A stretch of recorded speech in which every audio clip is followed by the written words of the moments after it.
Hello, I'm Stephanie O'Neill. Thank you for joining us this evening on a very important topic. The choices we make about how we approach end of life are very personal. They're driven by our life experiences, by our spiritual beliefs, by our just what we've seen in our loved ones, our family members, and so forth. And right now in California, there's legislation, Senate Bill 128, which is a measure that would, if passed, would permit physician-assisted suicide in California. And so I thank you all for being here to join this a very important conversation with our panel. Physician-assisted suicide is legal in 5 states, Oregon, Washington, New Mexico, Vermont, and Montana. A recent Gallup poll says 7 out of 10 Americans support it, but that changes based on how the question is asked. Support drops somewhat depending upon whether the word suicide is used in the question. Here in California, legalization of assisted suicide has been rejected about 7 times in the legislative branch and also via the initiative process, and primarily because of opposition from the medical community, disability rights advocates, and faith-based communities. And the nationwide legalization efforts have failed about 100 times. But things are starting to change here in California and nationwide. There's been a strong momentum behind the movement for the right to die. And most of it's been centered on a San Francisco Bay Area woman you may be familiar with by the name of Brittany Maynard. And Brittany was 29 when she was diagnosed with terminal brain cancer. And she and her family chose for her to leave California to establish residency in Oregon, where they have what's called a death with dignity law, so that she could opt for physician-assisted suicide, which she did this fall. And she took a fatal dose of barbiturates that were prescribed by her doctor. And since then, her family's been working to fulfill her desire for legal reform in California. And so I wanted just to show a very brief snippet in case you haven't seen who Brittany Maynard is, because she'll come up in the discussion. Here's a video that has been going around social media, and we'll play it for you now. My name is Brittany Maynard. I am 29 years old, and I am terminally ill. On New Year's Day 2014, to my great shock, I learned I had brain cancer. Despite the efforts of advanced medicine, my cancer is aggressive and currently without any cure. So at the end of life, we have choices that we can make. And what we're going to do tonight is talk about both sides of this issue. So just briefly, and you'll hear much more detail, but briefly on the side that supports the right to die option, and the authors of Senate Bill 128, they say physician-assisted suicide is just one more end-of-life choice. We have these different choices we can make to accept treatment, to not accept treatment. This is just one more treatment option. And they say that we should all have a right to choose how we live our lives and how we choose to die. Opponents say the safeguards against abuse are not strong enough, that such a law would be a deadly mix with our profit-driven medical system, and that suicide should never be an acceptable option, some say. And here tonight to discuss all of this is our panel, and I'm going to start first with Tony Broaddus. And Tony is a California campaign director for Compassion and Choices, which is promoting the legislation here, or supporting the legislation here in California. Norma Vescovo is sitting next to her, and Norma is the executive director of the Independent Living Center of Southern California, and they oppose the legislation. Dr. Ken Murray is to her left, and he is a retired clinical assistant professor of family medicine at USC, and he's going to give us the doctor perspective of all this. And next to him is Professor Alex Capron. He's a medical ethicist and law professor at USC. So thank you very much, and please welcome our panel.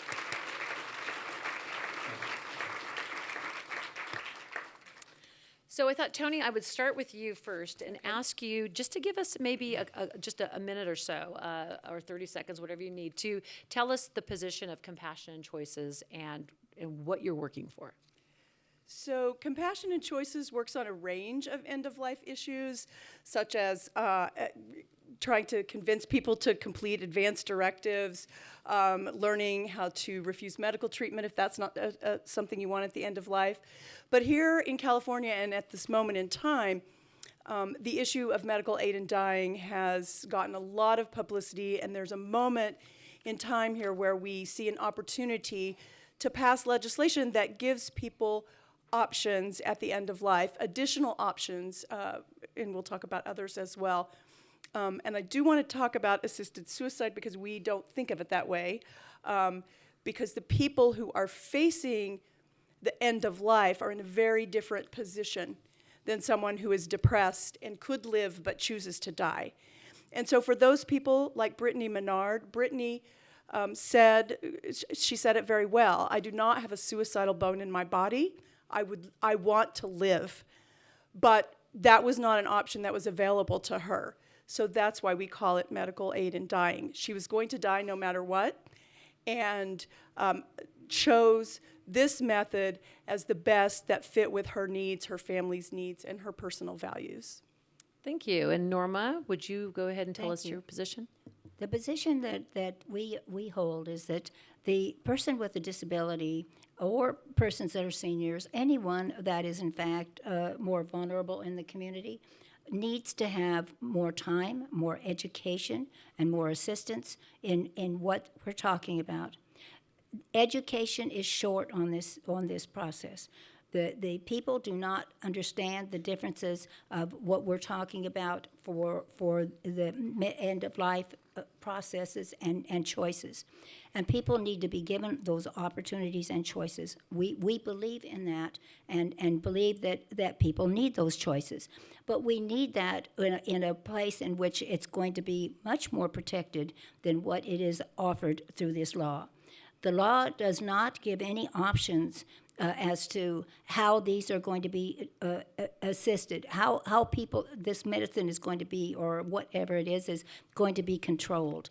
That somebody is going to be said to be 6 months before they're going to die, when in fact that's not always true and is not always provable.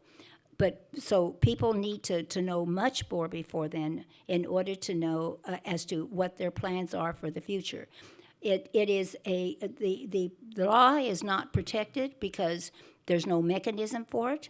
There's no protection for the people. There's no way for the people to have any avenue of knowing whether or not that this is the right way or the protected if in fact something is done that shouldn't be done, such as people are getting a medicine that they didn't want.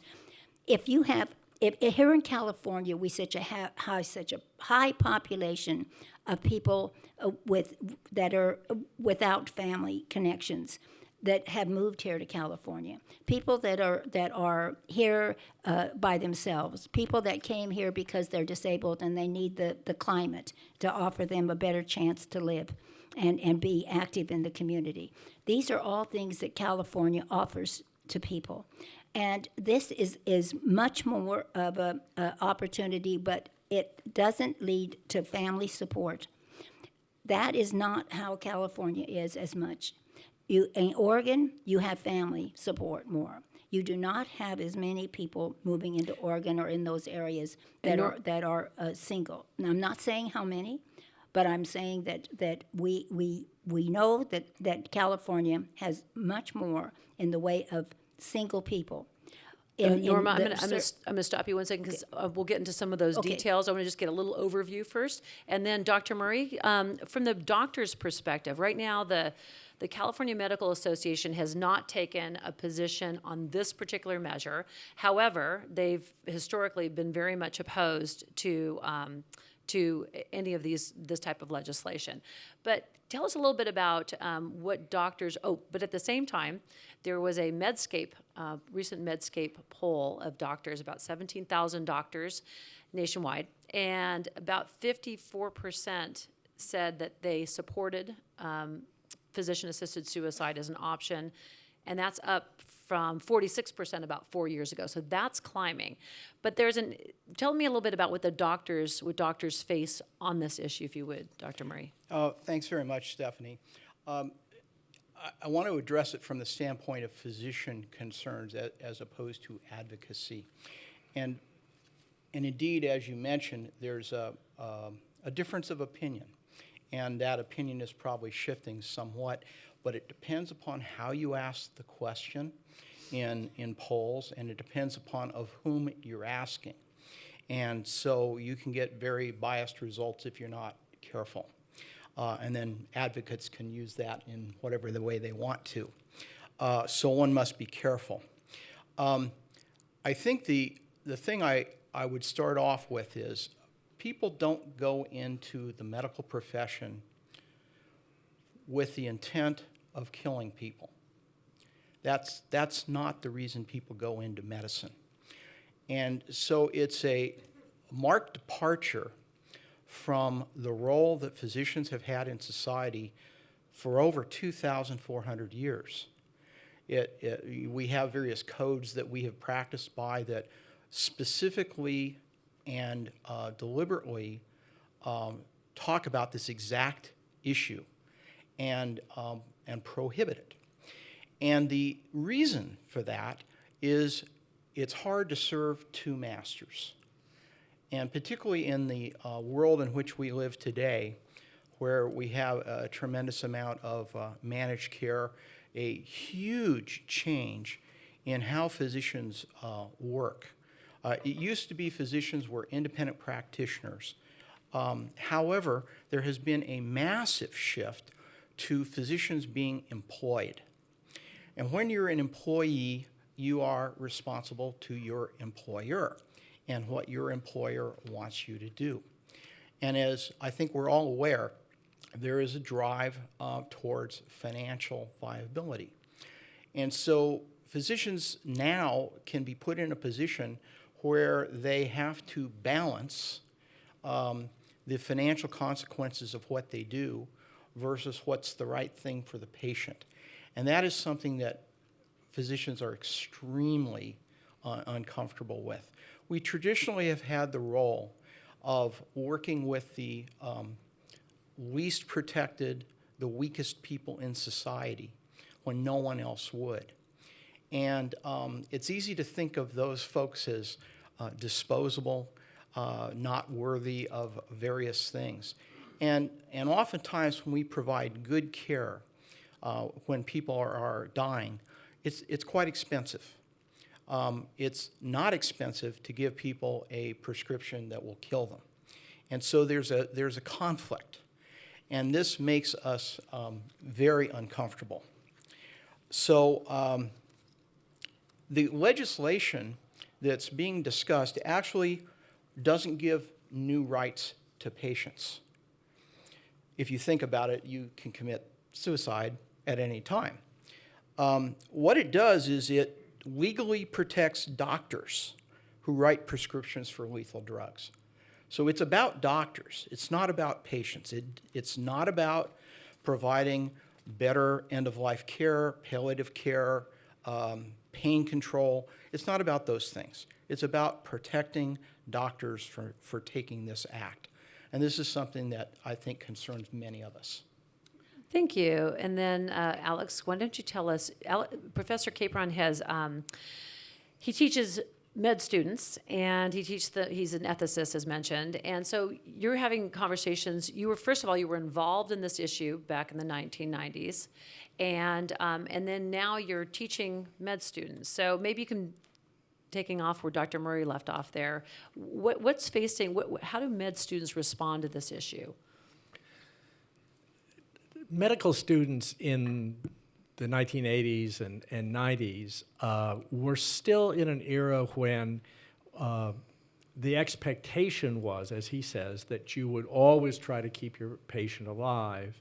And part of the impetus back then for Proposition 161, the 1992 initiative, was, I think, patient frustration with overtreatment. And this was in the era after we'd had the Quinlan case and then the Cruzan case before the Supreme Court, in which the physicians had been unwilling to withdraw food and fluids.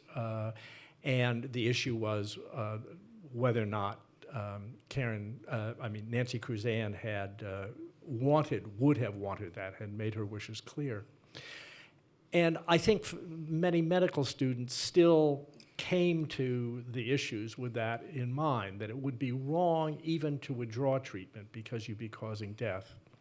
Today, I don't think I see that very often with medical students. Medical students are much more comfortable with the notion that there are limits to what physicians can do, and one of the limits is a physical limit. Are you able to achieve a result or not? And the other is the limit set by the patient. And if the patient has made his or her wishes clear and it's being expressed by the surrogate decision maker in the same way, limits can be set. And there's much more education. We give a lot of education now about palliative care. And we do something at USC where we use, as is used in other medical schools, although it began at USC many years ago, using so-called standardized patients. And these are people, actors. We have a lot of them here in Los Angeles who could use some work. And they come to the medical school and are trained on how to represent a particular disease. And then they have an interaction with the medical students. And then they help in grading the medical students and giving feedback. And so we use this same mechanism to have a patient come in at a point in treatment where they've had, for example, pancreatic cancer or something, and they've had some success with treatment, but now they're coming back and it isn't being successful. And the main job for the medical student there is conveying that we have to start planning now for the final stage in your life. And some of the medical students can do that very well. Some of them, I'm very thankful, it's a standardized patient and they're learning with someone who doesn't really have that illness because they can fail in a 15-minute interview to mention the word death. And they can, some of them make up treatments, new miracle treatments. So it isn't uniform, but I see much more comfort with that.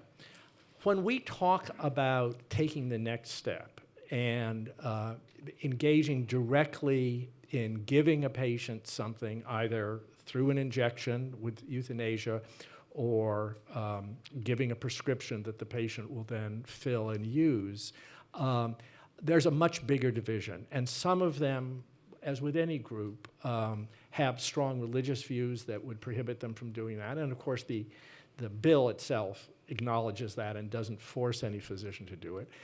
And some of them are back at that level of saying, well, it seemed all right when the illness was really taking the patient's life, but now it's really the prescription that's taking the patient's life. And I know the bill says the death certificate will say it's the underlying illness, but I know it's the prescription I give, and that feels different. So I think our medical students, like most members of society, are still grappling with what would be a big change, as Dr. Murray says, a big change in the relationship. And a lot of them, without doubting that patients sometimes would be helped by this, are uncomfortable, and others are not. Just. And Tony, I want to ask you about that point. So we're hearing that this is really, we have that right. Anybody can commit suicide at any time, but that this is really a law to protect doctors. And what do you say to that? I would say that's only partly right. It's certainly not the way we come at end-of-life issues at Compassionate Choices. Our concern is really with the person who is seeking medical treatment or the person who is dying. What does this person need at the end of life that helps them die the way they want to die in accordance with their own beliefs and their own values? So we think, although it's true that doctors now would not be prosecuted for writing a prescription, which they could be now, the reality is doctors are helping people do this now with a wink and a nod and there's no management of it. There are no safeguards. You mean, for instance, they might give somebody extra morphine It's or something really like that? common for doctors to, at the end of life, to talk to caregivers about, here's the morphine, be sure you don't give them too much because, that could kill them. Wink, wink. So there's a wink and a nod that happens now. The other thing that happens now, which is really one of the things that concerns us in making this available as a medical procedure, is we know people will go out and commit a violent act in order to stop the pain and suffering and the agony at end of life. This happens all the time. It's a much more difficult death for that person's family and loved ones to come to terms with when they're dying of cancer and they're in so much pain that they go out and shoot themselves, when they could actually have a death that is peaceful and that isn't painful, and that they really do just go to sleep and pass in their sleep. And for many individuals who are dying, just knowing that that's an option for them. In fact, we know in Oregon about a third of people who get the medication don't actually take it. For many people, including folks in California that we work with, they've said, really, I want to live the last few months of my life. I don't want to have to worry about how badly my death is going to go. I know with this medication that if things get too bad, I can still have a peaceful death. So for us, it really is centered on what does the person who is dying want and need at the end of life, so they can not only have the best death possible, but live their final days to the fullest. And then in Oregon, there were, is that correct, 1 out of 25?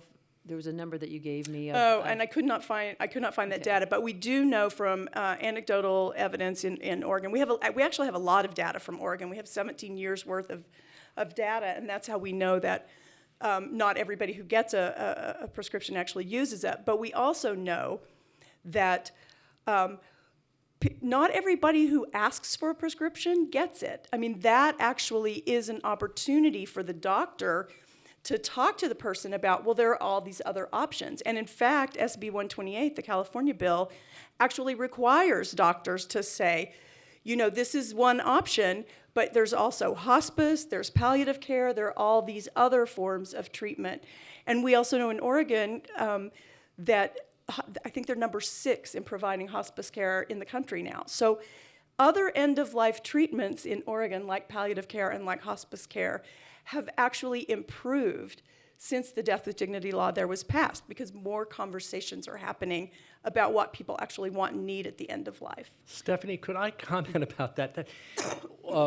One interesting thing, and I'm afraid this doesn't reflect that well on the medical profession, was that the people in Oregon who ran training for physicians on palliative care and so forth, and the ethical engagement with patients around that, had a lot of trouble getting a lot of acceptance of that up and through the early 1990s. It was only after the Death with Dignity Act passed, and when they were swamped, and it seemed that every doctor in Oregon wanted to learn about palliative care and how to talk to patients and so forth. And the explanation that they gave, Susan Toll, who's the head of the bioethics at the Oregon Health and Sciences University, gave, was that when physicians could simply tell patients who were asking for a swift end to their life, I'm sorry, we don't do that. That's not what a doctor does. They didn't feel the obligation, which they should have felt, to say, but here are other things that medicine can do, other than curative treatment, particularly when that isn't really available anymore.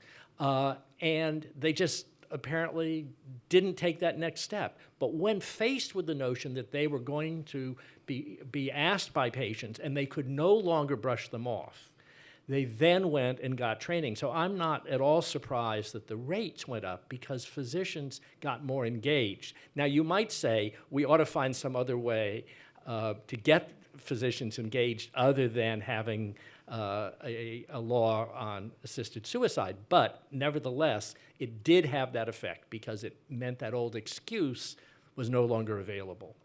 And I wanted to ask Dr. Murray, just give us a quick definition of palliative care, which is going to be a very important part of this conversation because it's one of the potential options to physician-assisted suicide. Well, it's really important, Stephanie. Palliative care is a relatively new specialty in medicine that has to do with the reduction of symptoms of a variety of different types. The most common that people think of is pain. Palliative care specialists are unquestionably the most skilled physicians at treating pain problems.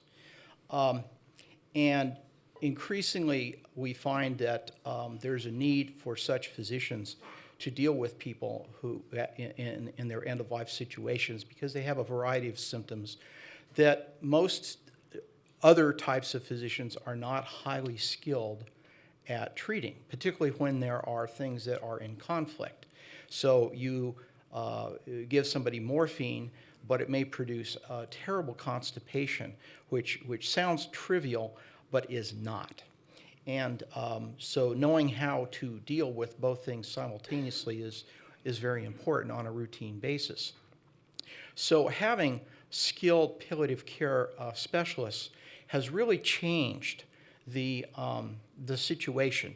So it is, I won't say never, because never seems to apply in medicine. Do we have people who will die in a lot of pain? But it's extraordinarily uncommon when you have palliative care experts involved. This has been a huge advance in medicine, and they're highly skilled at dealing with these things.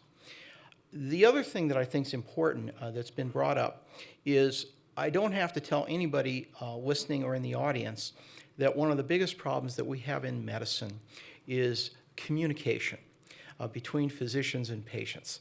And we physicians have a tendency to lapse into jargon, and a perfect example is palliative care and hospice. So the Oregon law, which is a model for many laws, does indeed require that the physicians tell the patients that they have other options, including palliative care and hospice care.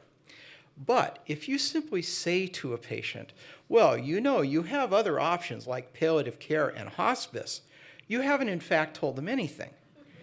You actually need to be able to describe what it is that these services can provide in detail, which is pretty difficult to do if you are not in those specialties. So it creates a problem. And we see in Oregon that there has not been a large referral to palliative care. Many of the patients end up on hospice, but the care that you get on hospice can be really quite variable. So in California, half the hospitals do not have palliative care specialists on staff. That's a big problem. And from a medical perspective, you say, well, you know, do we want to spend our efforts in trying to bring this high-quality medicine to people? Or do we say, like I saw an article on CNN a couple of days ago, that something like half the people in the world do not have access to surgery. So we would think of an appendectomy. So for half the people in the world, if you get appendicitis, you have a terminal disease. That could be cured if you could get to a surgeon, but they can't. So do we as a profession look at that and say, well, what we want to do is we want to develop surgical services for people, or do we want to say we want to develop a process of getting terminal medications to them? And that's kind of the situation in California with palliative care. Do we want to develop high-quality palliative care, or do we want to provide an easy exit strategy? Why can't we do both? Can't we? That is a problem, because I think that palliative care is not something that people understand or are given that choice. And we find that with all of our clients and the people that we work with, that it isn't explained, and there's no details. And when you have so many people that in California that are minority, and in Los Angeles, the mixture of cultures and people that do not speak English, people that cannot talk or can't hear, that the chances of people giving them an opportunity to be heard. We had a young lady that had cerebral palsy, and maybe some of you saw it in the paper, that had gone through so many things, and she was was so upset and said that she wanted to die. ACLU stepped in and said, yes, she has a right to die, and went to the papers, and it was all the way through the papers. It was another one like the previous one we just talked about. And she came back to me after they went through the papers. It was all about this. They even prepared for what she was going to do. And she came back to me and said, Norma, I really don't want to die. But, once that was picked up and somebody started promoting it, then I didn't know what to do. And it went in the papers, people talked about it, and here I am and caught in this trap. And she really wasn't in a trap, but she felt that she was. We have the problem with people that have family members that are promoting that we can't handle this person anymore. We're having problems with them, either mentally ill, they're having other problems, and the family members are the ones that look to have something done, and they definitely push them out, and pretty soon that they are having other problems. So if we had more, as you say, medical care in the community, these people that could be given assistance on medical services, that they wouldn't reach a point where they would want to commit suicide or they wanted to die. What they would want to do is get care and start living. So we do that, and we help people to live. We help people to live independently. We help people to move on in their life and live with their disability. Let me hear from let's hear from Tony a moment too. What do you say to those very well thought out comments? Well, I wanted to say a little bit about the safeguards in SB 128 because, and also about the history in Oregon where this law has been in effect for 17 years, and there has been reporting on how the law has been used, how many people have used it. There have not been any prosecutions or have not been any confirmed reports of abuse in Oregon. But aside from that, we really looked at these issues carefully when we worked with the senators on SB 128. So you can't, it is not an easy thing to get this medication. You have to make 2 verbal requests, you have to make a written request, you have to see 2 doctors who both agree that you have a terminal prognosis, which means typically that you have less than 6 months to live. Of course, we know doctors are sometimes wrong, but that's why all the decision making is really in the hands of the person who is dying. So even though you request the medication, you have to request it 3 times, you have a waiting period, the doctor is required to tell you all of the other options that are available and make sure, on 2 different occasions, is required to tell you this and make sure you are giving informed consent. The doctor actually, in response to some of these concerns, we added a part, this is similar to domestic abuse. The doctor has to see the patient alone with no one else there and talk to the person and say, are you being coerced? Do you feel pressured to do this? So that's in the bill. The bill also says very clearly you cannot qualify for this medication based solely on age or disability. You have to have an illness that is terminal. And then, even after you go through all those steps and you get the medication, you can still decide not to take it. So there are many steps along the way where the doctors are checking in with you. You have more than one doctor, and you are ultimately responsible for taking the medication yourself. What about the I want issue? to know about the one about 2 doctors. How many times is the doctor going to come and see you? You could be in the hospital for a week and never see one. It is a. Well, we can't fix everything with one no, pill. No, you can't. And so this is that's where it kind of gets Let me difficult. ask this quick question here. Oftentimes when folks are diagnosed with a terminal illness, hand in hand is serious depression. Mm-hmm. So serious depression is one of the leading causes of suicide. So if somebody goes to somebody has both a terminal illness, so they qualify, and they've got the serious depression, what kind of safeguards would be for that? Would be there? For Well, that? you have to be mentally competent, which means you have the doctors all the time assess whether their patients are mentally competent to make an informed decision about their health care. That's part of what doctors do.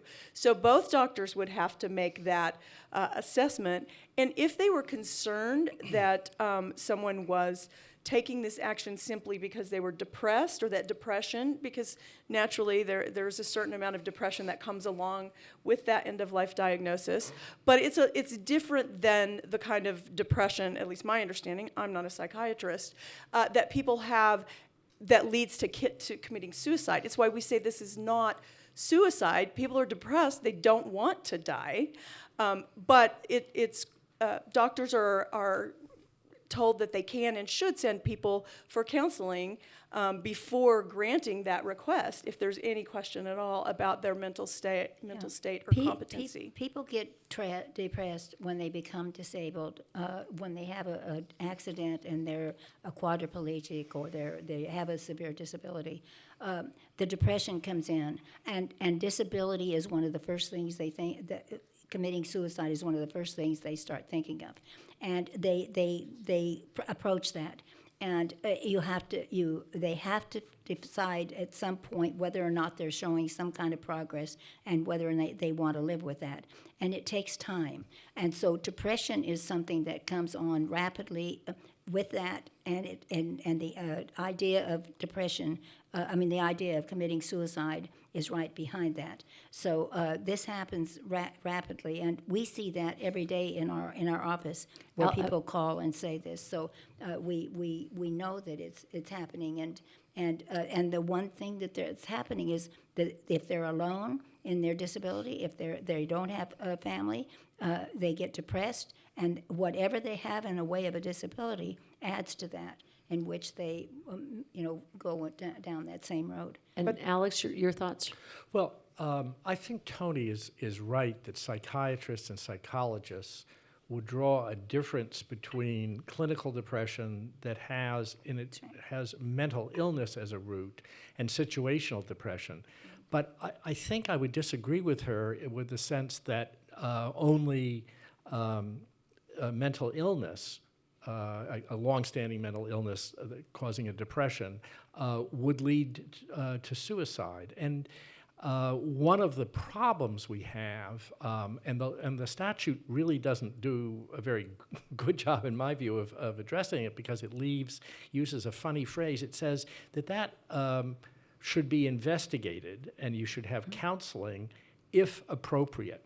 And one thing we do know is that physicians are very bad at detecting and diagnosing depression. And it is usually missed. The ordinary physicians who are not psychiatrists, are not deeply trained in identifying it.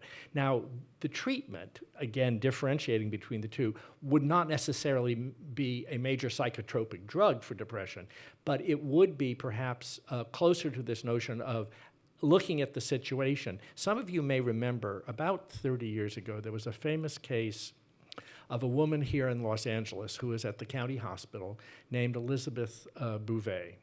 And she came into the hospital. She had a serious physical illness, and she was there for a while, and the doctors thought she was underweight.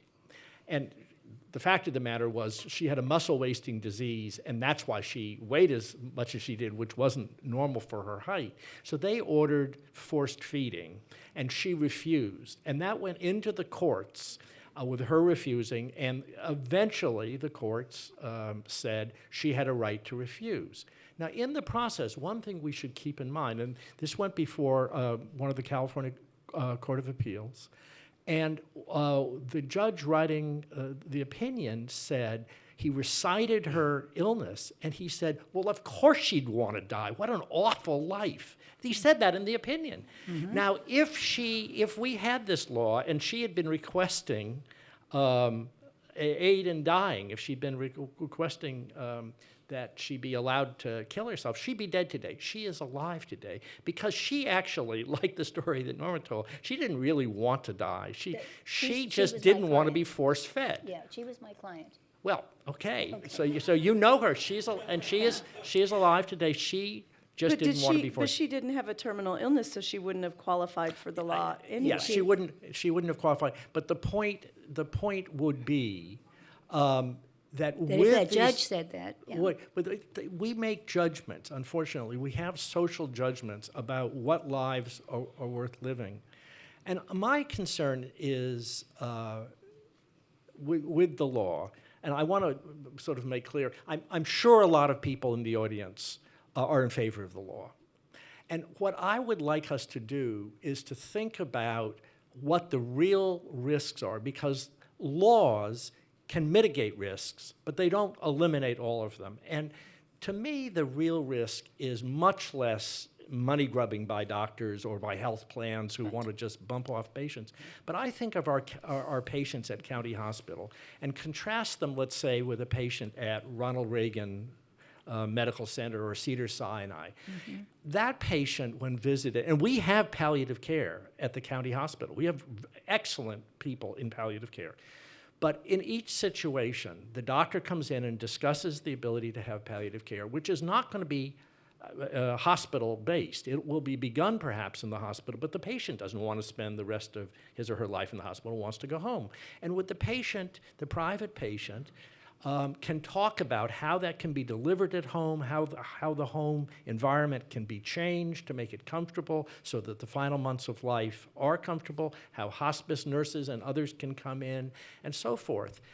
If that patient is living with 6 family members in a 3-room or 2-room apartment in Boyle Heights, you can't have that conversation that well because you're not going to be able to have the ability to adjust their life. And for that patient, when that becomes clear, the risk is that the physician will say, well, there is another out, there's another thing we can do, and to avoid the suffering, and offer it. Now that's not a criminal act under the statute, and it isn't even a heartless act, given the reality of the patient. You cannot address all of that in the law. So if we go to this law, let's just recognize that there are going to be some risks and that they may fall disproportionately on certain parts of the population. And Tony, what do you say? Well, I think that's something the authors of the legislation, Senators Woke and Monning, have been quite concerned about. And one of the reasons they really wanted to make sure we do the reporting in California, which there was some discussion early on about whether we needed to do the reporting. Certainly the Death with Dignity Act in Oregon has been endlessly studied, and there are multiple reports, and so do we continue to need to do that? And so that's something that I think the authors wanted to be able to look at. How is this actually used in California? California is a different state from Oregon. The law has been great in Oregon, but we have a very different population here. So part of what we need to do, in addition to making sure we have translation available for non-English speaking Californians, or for whom that's not their strongest language, but we also need to look at how this works so we can go back, see if there are problems that we haven't seen in Oregon or other states, and address them. So we have no reason to believe we will see significant problems that we haven't already seen, but if we do, then but Tony, see, one of the problems is that the Oregon reporting would never pick up the case that I describe. That's right. Because it wouldn't have been seen as a problem. It isn't that a family member was coercing. It isn't that the insurance company was coercing. It's simply that patient who, if other things had been available, as they might have been in Beverly Hills for Right. the patient from Cedars, might have chosen, well, I'll take the palliative care, I'll have it at home. So these are things which our reporting system doesn't tell us. Sure. And so when you say there are no abuses, I mean, Oregon is a totally different population. It's such a more homogeneous population, as you acknowledge. So I'm not raising this for people who believe that the statute's a good idea to say it's absolutely a horrible idea and it'll lead to horrors. I'm just saying let's be aware that there's some things we're going to be able to protect against and other things not. And the two things that I've just mentioned is I think a lot of depression is not going to get picked up, and it's not mandatory that there be counseling. It's if appropriate. Who's deciding if it's appropriate? The physician, and they may miss a lot. And the other is the situational problem with people for whom the alternative really isn't a realistic alternative in the same way. I wanted to address the issue of depression and the experience in Oregon, because I think it's salient. I think the rate at which psychiatrists or mental health professionals become involved in patients who have requested physician-assisted suicide is unbelievably small. It's like 2%, 6%, somewhere in that range. It varies from year to year. However, when independent reviews have been done of people who have actually committed suicide by highly experienced psychiatrists, what they find is about 40% of those people seem to have all the symptoms of a major depression, which, according to the law, would exclude them from being able to access this medication. So can you So clarify when you're saying people who committed suicide? Because I don't think people who are already dying. So are you talking about people who are already dying or people who People who are committed- dead. Oh, Before they die. But Were they- people who are you, when did you they say have a- people, were you talking about the terminally ill people or people who aren't terminally ill who are committing suicide? There's two different groups. I'm talking specifically about this law. So people I'm who are talking about terminally ill terminally who died. who took the prescription and medication. died. Okay. Yes. Thank you. And so there are things that are weaknesses in the law. We'd like to think it was all black and white in medicine. I sure wish it were. But there's a lot of gray. And depends upon how you approach it. So I was making a pitch earlier for the virtues of palliative care. In Oregon, when patients who had requested a prescription were in fact referred for comprehensive palliative care evaluation, what happened was about half of them changed their minds and ended up not pursuing it. Not So pursuing the getting a prescription. assisted suicide. They said, I don't need to go this route. But the problem is that something only like 10 or 20% of patients are referred for that. And so once again, the physicians who are on the front line, that would be somebody like myself, a family practitioner, we are not trained nor skilled in palliative care or hospice. So we're not in a position to lay out all the things that can be done and accomplished, to be able to say, I can assure you that you're not going to have any pain. It is virtually impossible that you're going to have terrible pain as part of your process. I can't say that because I don't do that kind of work, and I don't have the experience in it. A palliative care specialist could, a hospice care specialist probably could, but if you don't have access to those people, that conversation will never happen. But it's not true that palliative care can help everyone. I mean, that's just not true. We hear that repeatedly from people whose family members received palliative care. And I think the other thing we're not talking about is the difference between palliative care and palliative sedation, which is essentially when you're given so many drugs that you spend your remaining days in a coma, and because you aren't given food and hydration, you die that way. And that was actually the situation that Brittany Maynard faced. And one of the things that worried her so much is, first of all, there was some significant concerns about pain medication working because of the brain-blood barrier, which I don't fully understand, but I understand they can't always reach that pain. And then the other thing for her was that to her it seemed a fate worse than death. She was so young, her body was so healthy, the brain cancer was going to take everything about her that made her a person. She was like losing bit by bit, not just becoming disabled, but losing her ability to see, her ability to talk, her ability to speak, her ability to remember her husband's name, constant seizures, those kinds of things. So her options were, you could drug me into a coma and my body's young and healthy, so it will probably take me a really long time to die, at least a couple of weeks. Or I can keep going until my body ends up there anyway. And that for her personal situation, was a fate that she felt was worse than death. So, and I know that's not how everybody feels. I mean, I think in the end, it really is about the individual who faces the terminal illness and what they need and what is consistent for them with their values. So I agree that our healthcare system isn't perfect, but the other thing about her story that really struck me was the difference. Her mother told me this. Doctors in California would not even tell her she was going to die. She's looking at the picture of the tumor, and they could not bring themselves to say the word death, which is what you were saying earlier, right? But when she went to Oregon, she had a completely different experience, and they did explain palliative care. She did learn her palliative care options.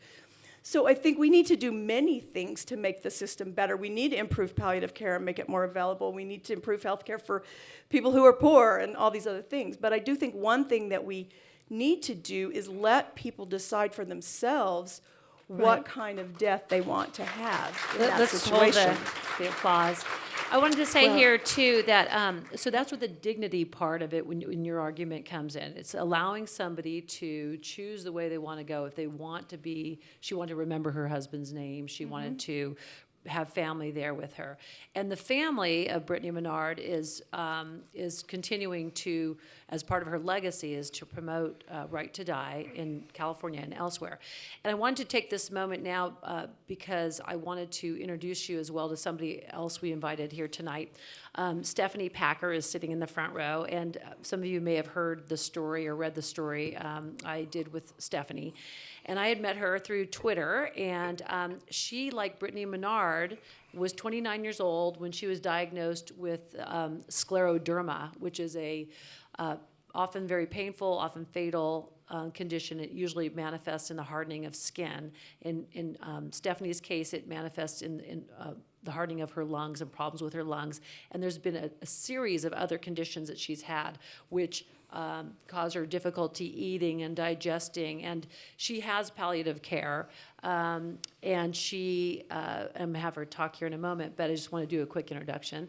And she has 4 children, and really almost every reason that a lot of people would think that she would want this law, but Stephanie is opposed to it. And I'm also going to say Stephanie and her family are Catholic, but her reasons go far beyond her religious views. So I wanted to introduce Stephanie. She's sitting in the front row. And then, Stephanie, if you could just give us a couple of thoughts about what you've been hearing here today and share with us. Thank you. I appreciate all the views, and the information has covered pretty much everything that I feel. I do want to talk a little bit more about the depression, because I think that far before the patient ever gets to the office, the pressure and the feelings of being consumed by your illness, the overwhelming feeling of what's going to come next, and feelings of being alone in your illness are indescribable. You really can't. There's no describing what that feels like. So if it's something that you're debating on taking and wanting it to go away and wanting it to stop and being afraid of what's going to come and what it's going to do to your family and what it's going to do to your finances, that pressure is coming far before you ever get to the doctor's office, and you've already made that choice. And if you're afraid of that, or if your family has already put that pressure on you, or what we're going to do financially to take care of you, no matter how many questions the doctor asks you, your answer is going to be, yes, this is what I want.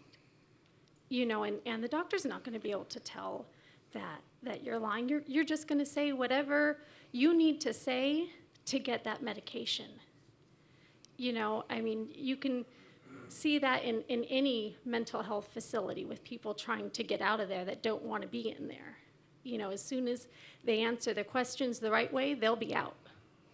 And then they're going to do whatever they planned on doing beforehand. Let me ask you a question, though, too, on palliative care. That's usually the place where people who oppose the law say, or oppose the right to die say, there's this option. This option's great. And I talked to you about that, too, and you have it. But you also described that sometimes the pain's so bad, even with your medications, that you have to just sleep it away.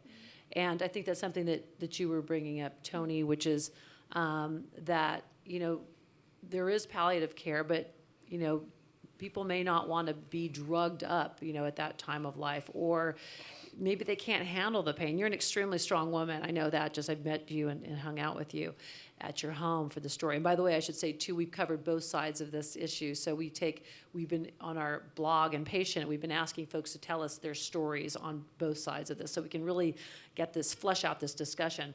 But Stephanie was so similar to Brittany in so many ways. And so thank you again for being here. But what do you say to people? What if I can't handle the pain like you can? What do you say to people who are on your support group too that you talk with?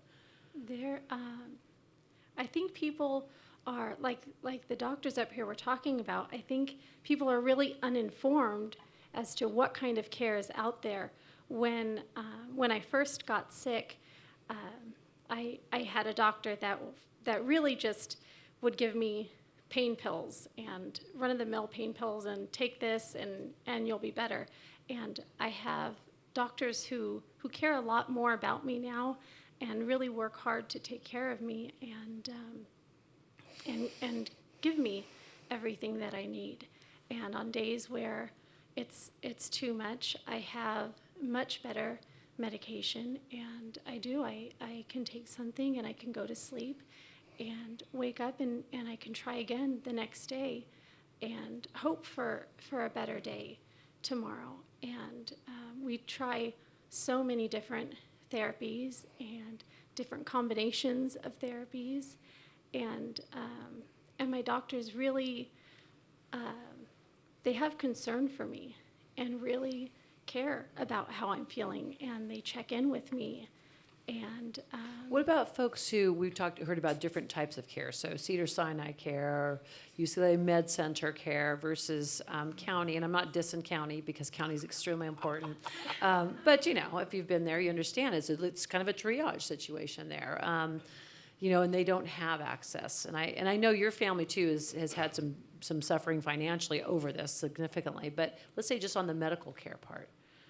It's rough. We've gone to different, you know, ERs are hard. And when you go into the ER, they definitely don't have the same time to spend with you. They aren't the specialists there that understand the different diseases. So you do get different kind of treatments. But that's when learning to advocate for yourself, learning to have a voice, understanding your disease, understanding how to work within the medical community. I carry a lot of information with me. I've gotten information and letters from my doctors, so I have binders that I take with me with information from my doctors on how to care for my illness with different conditions that I have. And I give it to the nurses and doctors when I get there. And that stays in my car with me all the time. How do you handle depression associated with your diagnosis? I have a really good support around me, and when I have, you know, times where sometimes my family and friends can't handle what's going on, or they're still processing something new that's come up, I started some support groups, and some of them online, even people that I've never met before that are going through the same things that I've gone through. And it's really encouraging. I think just knowing that you're not alone in your situation is really reassuring. You know, it helps to bring comfort in things. Thank you. And Tony, let me ask you just some thoughts you have when you hear somebody who, like Stephanie, who's going through this. Is it choice? Well, I mean, everyone's situation is so different, and I thank you for telling your story. I think it's really important to hear stories of people who are faced with the things that you're faced with, because many of us in this room aren't. We don't know, and so when you talk about how it feels in the depression and those things that you go through, I think it helps people understand. Yeah. So I think that's really important, and I think I would say it would be great if every person out there could have the kind of care that you're getting now, and could be the kind of advocate you are for yourself. And I mean, that's actually ultimately what I hope for everyone, is that they have access to whatever medications or whatever treatments that they need that helps them in their situation live their last days to the fullest and to the best of their ability. So I think for me, this law does provide option that wouldn't be right for you, Stephanie, but that might be right for somebody else. And so that's why I think it's important to pass that law, so that everybody can have the options that they need at the end of the life. And so we understand that for every individual, that might be different, and what you need and what your other relatives and friends need is something completely different. And I was just thinking about Brittany again, because as I had mentioned to you, Jennifer, Brittany had a cousin who was going through who was having a similar situation at the same time she was, and her cousin made a different choice. And wanted, and Brittany fought as long as she could. She just, the fighting wasn't going to do anything else for her. And so, but they had completely different views. And I thought it was interesting that they talked almost every day, because even though they had different views about how they wanted their lives to end, they had so much more in common about what they were going through. And so in the end, it's really, our common humanity, and how we all try to support each other as best we can in these difficult situations. Stephanie, could I ask? That's The audience responded very affirmatively when Tony said everybody should be able to make their choice.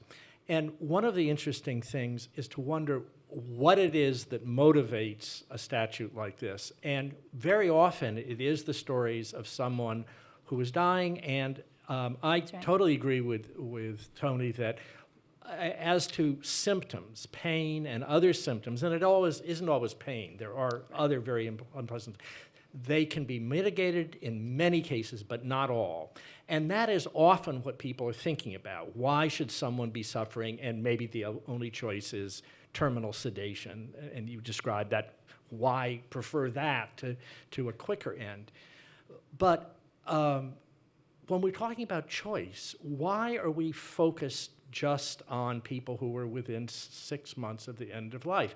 Stephanie probably isn't with her scleroderma. Actually, I was going to say Stephanie got a diagnosis 3 years ago. Yeah. Of 3 years, which starts on next Saturday, I think is the 1st of May, right, is your 3-year time. But exactly, they change. Yes, and many of those diagnoses are as indefinite. If hers was 6 months then, it's not unusual that she's alive 3 years later. The other thing that physicians are very bad at, and this is not criticism, it's a limit to the prognostic knowledge, is predicting. A patient's in the hospital, they'll go home, they end up dying the next day. A patient has 6 months to live, they're alive 5 years later. So, we don't have precision, but why should we care about that? Many of when the Oregon statute was adopted, the initiative, one of the big proponents was a woman who had been recently diagnosed as having Alzheimer's. She had early signs of Alzheimer's, and she said, "I want this statute." Well, of course, the statute wouldn't work for her, but many people said, "Absolutely right." But why wouldn't it be right if that ending process and the indignity and the suffering that she would have, not just physical suffering, but the existential suffering? I don't want to be a person who others remember this way. I don't want to interact at the end of my life this way. Why doesn't the statute allow that?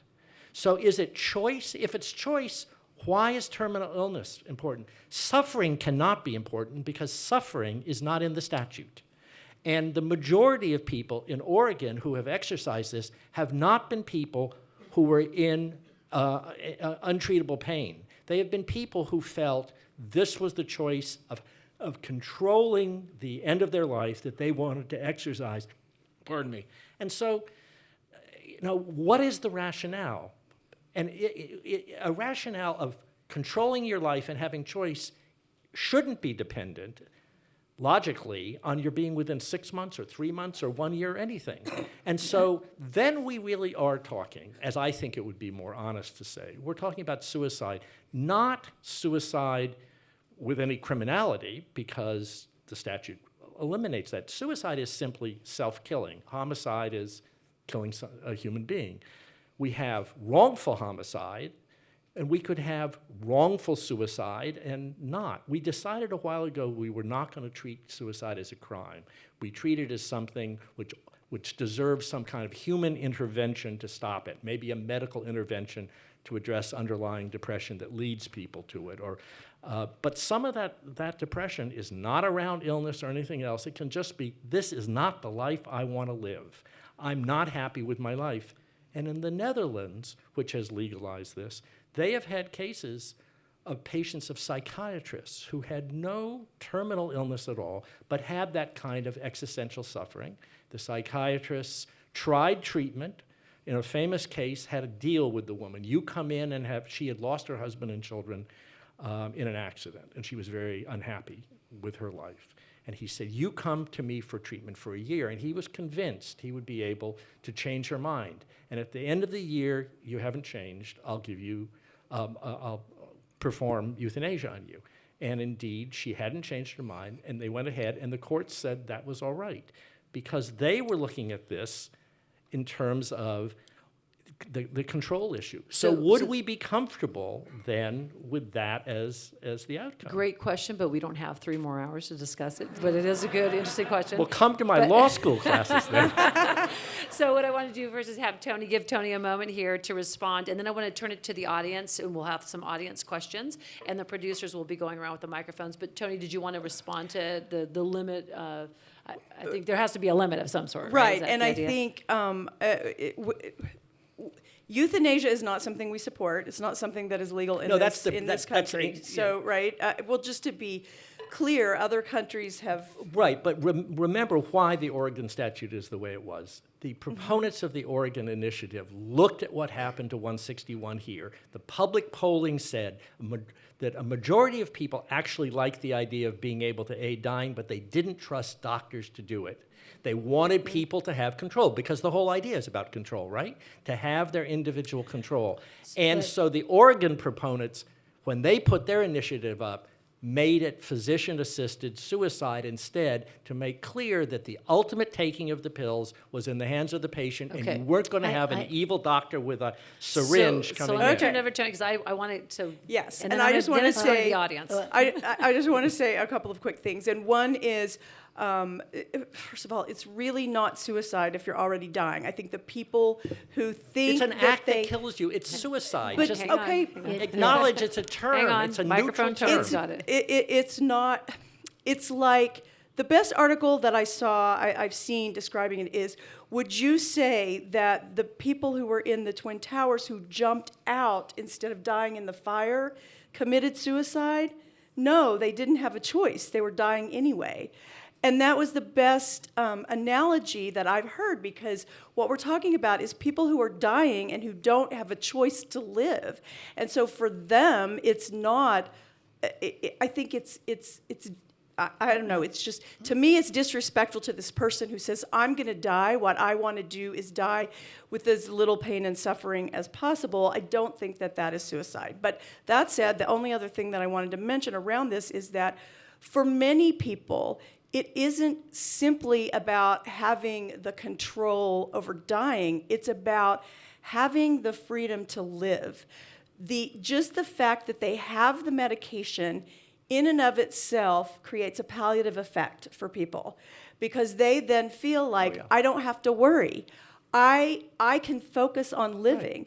And so that in and of itself is a huge reason, I think, to for these conversations to happen and for people to have access to medication. It's no different in a way when you think about the medication that you take and then you're unconscious a little bit more and you would die. So I think it is tricky. It's a very tricky conversation, but the law is, how do we structure it in a way that people who are dying who really need this option can access it without saying euthanasia should be the law of the land, which I think few people would agree with. And we're going to turn to the audience, and we're going to have our producers will come to you. Janice, go ahead. I'll hold the microphone. Yeah, I attended a similar panel on this topic. It included a USC ethicist. And I've heard the term permanent sedation, which is what you're talking about. I'm just curious, how common is that? What kind of doctors are prescribing permanent sedation? And if it's widespread, why do we even need to have this law? I guess I'll answer that. It's actually not commonly used, but it is fairly widely available. Palliative care specialists are probably the most expert in using this. So you're going to find it any place where you have a palliative care specialist, which would be half the hospitals in California. And it satisfies many of the problems, as you say. But frankly, it doesn't satisfy the problem that Tony pointed out, which is it's a particular way of dying that involves, for the family, a protracted period. The person is unaware. I mean, they can imagine what their family will go through. So if that choice were available, some people might choose the choice in the law, even though they would be dead one way or another just more quickly if they took the pills as soon as they were As prescribed. you said, they're both assistance in dying, really. Yeah. And there's another choice which has been touched on just very briefly, which is to make the choice not to eat and drink. And this is actually something that is among the gentlest ways for a person to die. Hospice nurses in a survey ranked it 9 out of 10 in But terms that's of if they're already dying. high quality deaths. Now, I find it interesting that the biggest proponent of this technique in the United States is the president of your organization, Barbara Coombs-Lee, who has written extensively on the quality of death that people experience who voluntarily choose not to eat or drink. But I think that's probably more of an end of life when you have, when you're closer to the end of life. Is that what you were about to Well, say? no, what I was going to say, it is true. Voluntary stopping of eating and drinking is the only legal way, really, or authorized way in every state that you can make a choice that will hasten your death. Other than being removed from life support. Right. Yeah. But if you're sort not of on an- life support, that's Right. correct. And for people who are very near the end, it is true. The body typically does not want, it's not good for the body when it's actually actively dying to have nutrition and hydration and all of that. But that was sort of the problem in Brittany's situation because her body was so healthy. Yeah. It was a brain tumor. We're going to go to the next question. Hi, my name is Deborah Reuter-Zarco, and actually you have done a piece on me on the other side of this. We did, yes. You Yes. shared that. Thank you for sharing that. I just want to say, that my wife was at the point where she had tubes, she couldn't walk, she couldn't eat, she couldn't stand, she couldn't sit. The tumor and cancer was eating her away. So we were waiting for the cancer to actually hit an artery so she'd bleed out.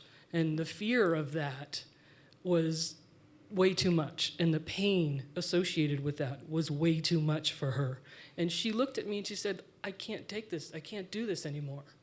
And at that point, had she been able to take that medication, it would have been over. But instead, we had to wait 3 days for her body to tire itself out, to go through what's called death rattles and moaning, and me thinking, I'm pushing buttons for palliative sedation every 30 minutes to keep her sedated so she doesn't have to feel what's going on. So, I've been through all of this. I'm sorry, no disrespect, but I don't think you're there yet. Everybody's going to get here, and we need to make this choice for ourselves, how and when this can happen. And for my wife, Michelle, she needed that. She should have said, I'm done. I can't do it anymore, instead of having to me every 30 minutes for 3 days push buttons so she could tire herself out and pass. So Thank you for that's sharing why that. it's Thanks for sharing your story on our website. We have other questions. Let's keep let's see, go, Janice, okay, go ahead. Okay, so I think, Tony, you brought up a bunch of good points, especially with the 17 years of data we have in Oregon. One of those data points is that Oregon's overall general population suicide rate increased in a portion of that time since the law was enacted by 49%, which is 41%, I believe, higher than the national average. And as much as I know personal choice is really important, and where we can allow for a personal choice, we should. But what happens when that personal choice affects the rest of society and affects a larger trend where suicide overall becomes much more probable? Thank you. Janice, go ahead. Can't see any. Sorry. Hi, Joseph Cassina. I actually volunteer with End of Life at Glendale Memorial Hospital, and I also run a little nonprofit where I'm trying to place volunteers young volunteers to help people die. I removed my mom's life support, and I did as well comfort meds, which is what you were winking at, because yes, there is a way that people are dying today. They're called comfort meds. It's basically a dose of morphine that's a little bit too high that maybe a normal person can take, but somebody in that compromised situation will not. So my mother passed away that way. Tony, can you talk a little bit more about the type of advocacy that's going on in the hospitals? I noticed that there's a lack of knowledge in the hospitals about this, and I want to just really highlight that if you can. One of the things that we do at Compassion and Choices is, aside from the political advocacy, is we counsel people all over the country. So you can call the 800 number if you have questions about end-of-life care, end-of-life treatment. If you need help advocating with your doctor, whether it's for palliative treatment that you're not getting. So we're not just about this particular issue, but the whole range of issues around end-of-life. And also looking at, and what I hope we get to do more of in California in the future, is look at training of doctors and other healthcare providers around these issues. But for now, folks who do have questions and who want more information can call Compassion and Choices 800 number, and we'll get folks who are trained and who say, what is your situation and what do you need to know, and who can help people in their particular situation. Hi, thank you. I'm a licensed clinical social worker with hospice, and I have patients that ask me this question. You didn't address who starts the conversation. Is it the patient, the family, the doctor, another medical professional that begins the conversation? Does the patient have to come to the doctor and say, I want this? Or does the doctor present it as an option? Or may I, in my practice with my patients, bring this up? That's my question. Thank you. Would you like to answer that one, Tony? I can't. So anyone can bring it up. There is a separate law in California called the Right to Know Act. And so it was just amended last year so that doctors are now required, after they give a patient a terminal diagnosis, they are now required to talk to them about all of the end-of-life options, which this one isn't law yet, so it's not included, but if it does pass, it would be included. So in that sense, the doctor is now required to bring it up. Of course, the patient can always ask their doctor those questions. We have one more question. I have a question for Norma. As I listened to your objections to the statute that's being proposed, what I heard mostly was your concern about potential abuse, and specifically about people who aren't informed enough about what their options are, truly informed. So my question for you is, Is it possible for you to see enough tweaks to the law or safeguards to where you would allow people to have this choice for themselves? Okay, the safeguards are the things that I'm very concerned about. Part of it is education, with the people to know what their options are. People keep talking about choices, but they don't know that what does that really mean about choices when you don't know what those choices are and know how to use them. The other things were there's a real lack in what they're going to do as far as if there's anything done that anyone is doing wrong. Is there anything that can be done about it? Is there any structure set up that you can take a complaint to, and what would they do in answering to that complaint? So there's so many things that, and if the person is when they talk about having two doctors seeing this person, that really isn't necessarily going to happen when people are in HMOs, or see most of the population we're serving that who have been transferred into with Medi-Cal into the hospitals, and people that are what they call duals that have been transferred in the hospital where you're Medi-Cal and Medicare. That have had really no choice about where they're going or what doctors they're seeing. That seeing the doctors and having somebody that knows something about them, that they're lucky to find somebody that knows anything about their disability, and they're even luckier if they find it to be accessible as to where they're going, if they can get into their places, so that when you have steps to walk up, when you don't have the facility in which people can come to, then I would say that it's a problem for people. So it sounds. I'm gonna say it sounds a little bit like it'd be a challenge. These types of things you're talking about, Norma, would be a little bit of a challenge to change them by writing the law differently. And let me ask you this, because we're now at the end of our time, but I wanted to close by asking each of you, is there anything here that you've heard tonight that either maybe you take back and say, hey, this should be tweaked in a law, or that you any of you feel that if we could only just change this aspect, playing off that question there, and if we could only change this part of the law, then it may be more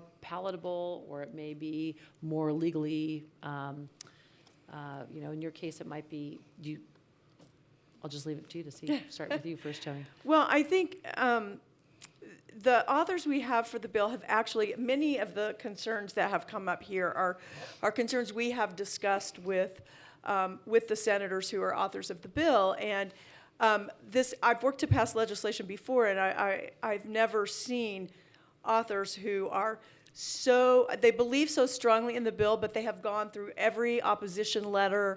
They're meeting with the California Medical Association. They're really trying to address the issues that get raised.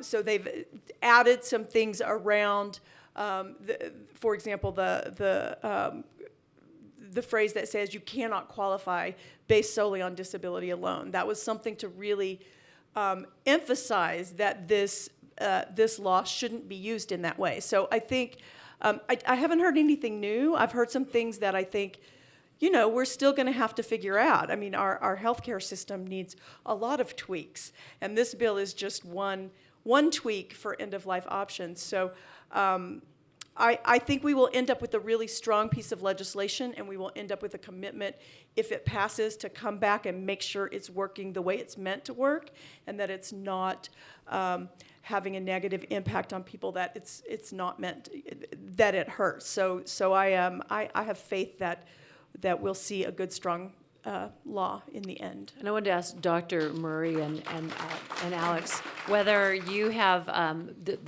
the issues that you brought up with regard to how doctors deal with end of life, and also the issues that are in the law that may be problematic. Can you see any fixes with those with regard to amendments to this law? Well, I think the law is going to pass in one form or another. The number of people who make this choice in the Oregon experience is tiny. 100 people out of 30,000 who die last year. So it's a very tiny number of people. But the the consequences are so great that it seems like we should take extraordinary measures to be careful.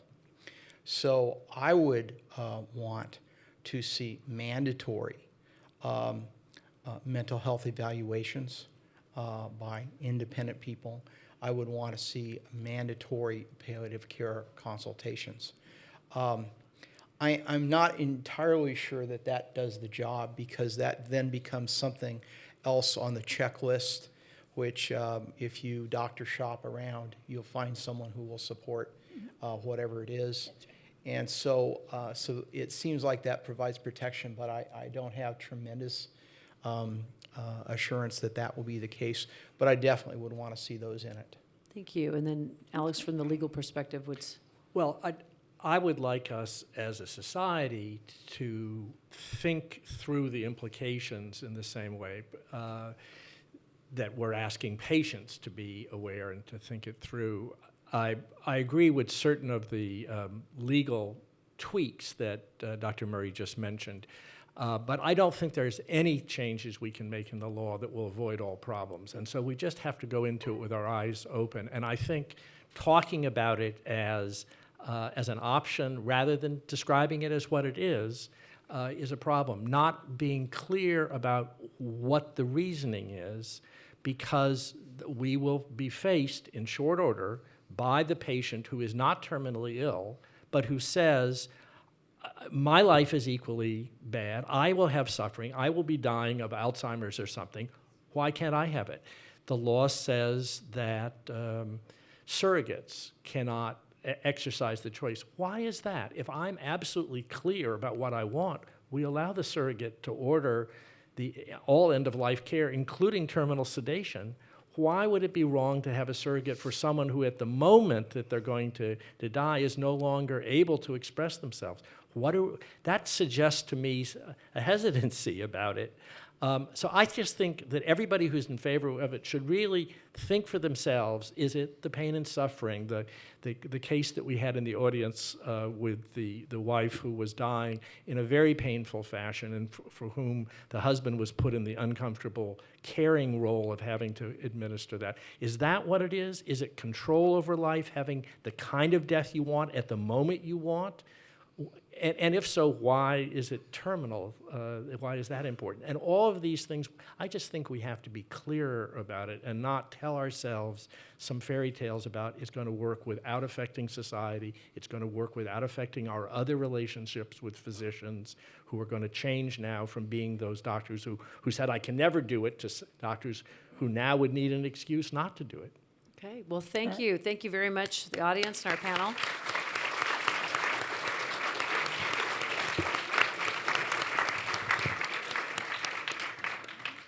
And you guys can talk to, whoever's willing to stay around. I'm sure there's more questions and discussions that you have.